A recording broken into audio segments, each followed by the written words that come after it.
What's up? What's up? It's Dr. Larry Smith, historian, history professor, entrepreneur, pan-Africanist, pro-black social scientist, social justice activist. Let me turn this music off.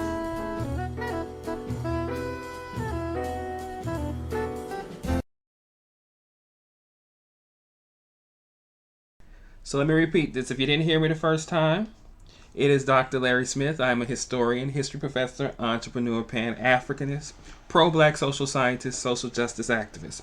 And this is Black History Live. This is the place in which you get unfiltered, raw, unedited, straight up factually credible college level history.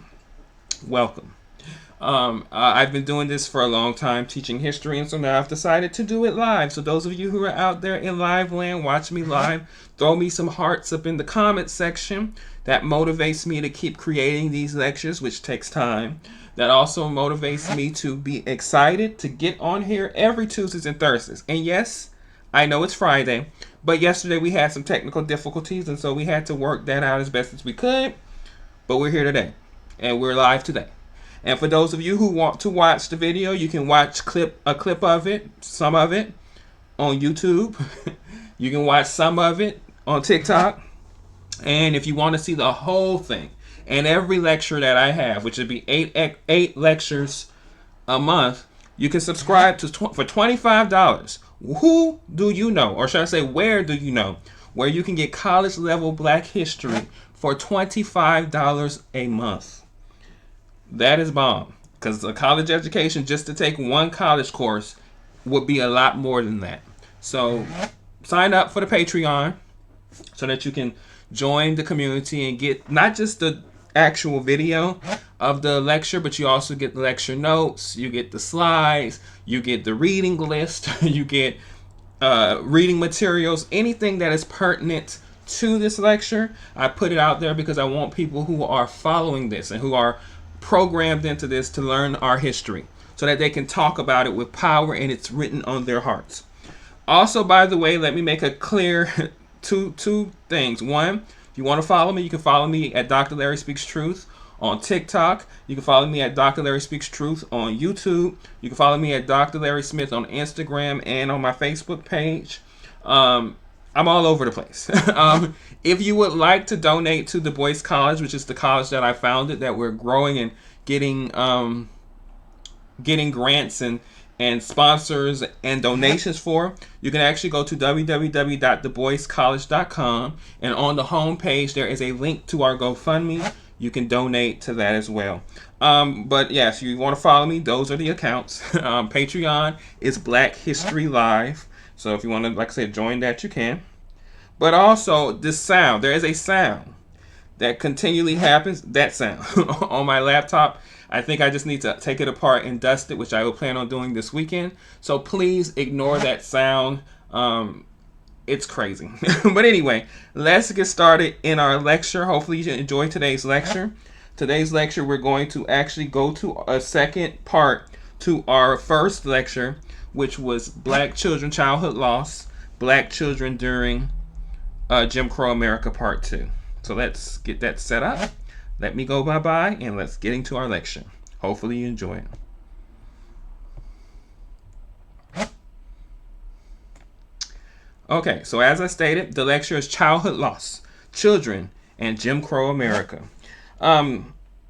This is a series. It's just a 2-lecture series. My lectures aren't chronological. I just decided to talk about what I talk about and go into deep dive of history. And as I stated before, they're based on the research. There's resources at the end, resources included with the lecture on Patreon and such. But in today's lecture, we're going to go deeper than where we were in part 1. And we're going to move beyond where we are up to 1940, and we're going to go beyond the 1940s to the end of the Jim Crow era. We'll explore how Black children not only survived the Jim Crow era, but at some point became participants in the fight against it, catalysts for change, witnesses to the terror, but they were also builders of the resistance movement. I don't think a lot of people gather or understand that a lot of the civil rights workers, including Martin Luther King, were fairly young. Dr. Martin Luther King died in 1968, but he was 39. By the time you get to 1968, his movement had to be almost 20 years old. And so he had already been in the streets as a young person. And I tell all my students and young people who I talk to all the time, you can be movers and shakers and builders of resistance movements should you need to. So fight the power regardless of your age. All right, so let's get into this. I wanted to start with a video because I think that that's important to deal with with that. And it's particularly a video on lynching. Okay? Lynching, which is a major phenomenon, but it is also an American phenomenon, right? Lynching during Jim Crow, these were public spectacles. These were open air, extra legal, which means they were not legally sanctioned, even though the government just kind of just allowed them to happen the way that they were happening. But these are legally sanctioned. These are, I guess, legally sanctioned, but extra legally sanctioned, should I say? It's public spectacles, open air executions that were usually carried out by white mobs, often with full community attendance. These were put in newspapers. They were people who took souvenirs of body parts from these things, and this has been happening. Nat Turner was lynched in the 1830s. So this is not something that is new to the 1930s or the Jim Crow era. This is something that has been around in the United States for a very long time. But usually there was community attendance. Black children and white children witnessed these horrific events. But obviously there will be a difference in seeing yourself as a white child versus seeing yourself as a black child witnessing somebody black being executed and harmed. But these were burnings. These were hangings. These were mutilations. And sometimes they would see these of their own family members being mutilated, burned, and hung. Imagine that being your introduction to justice and the justice in this country. These memories lived inside them forever, shaping how they saw safety, law, and humanity itself. All right, so let's play our first clip.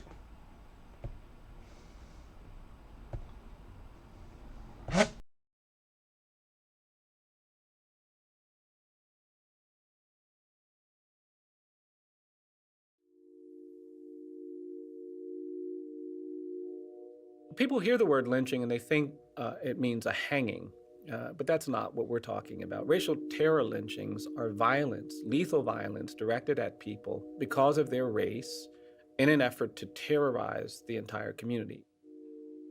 Racial terror lynching is a particular kind of violence that emerges as Reconstruction collapses following the Civil War. People in the South did not believe that enslaved people, Black people, were equal. They thought they were less than human. They were subordinate, less than deserving of the rights that the new Constitution provided them. And so they began to use violence to create a system of racial hierarchy. The crimes, if you will, that Black people could be accused of were often not crimes at all.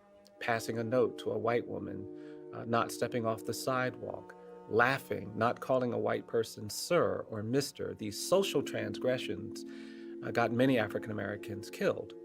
This violence was not directed just at the person who was murdered. It was directed at the entire African American community. It was terrorism.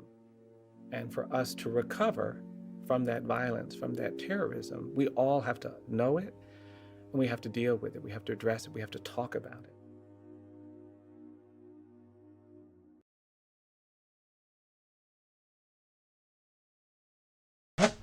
So that man and the Equal Rights Initiative, that is the program that he leads, he actually created a lynching museum in Montgomery, Alabama. So if ever you're down in Montgomery, Alabama, you got to stop at the lynching museum to pay respects to these people who lost their lives. And according to the documented evidence, we have over 4,000 documented lynchings. So you can probably imagine that those that aren't documented can probably be 5 to 6 times that number, but documented we know have over 4,000. And he did a good job in his museum to try to memorialize those people who otherwise would just go down in history without a name. And y'all do